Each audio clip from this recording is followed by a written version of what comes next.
When you buy an investment fund, you pay a fee for the management. This is known as the expense ratio.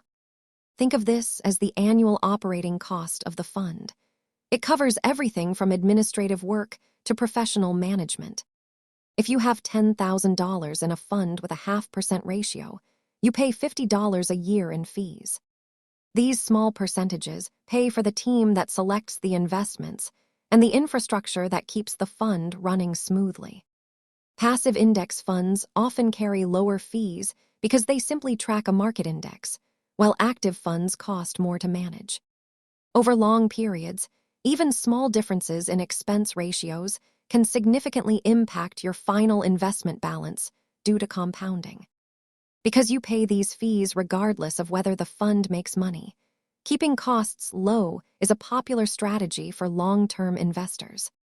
Always check the prospectus for the exact expense ratio before you invest. Thanks for watching and keep learning.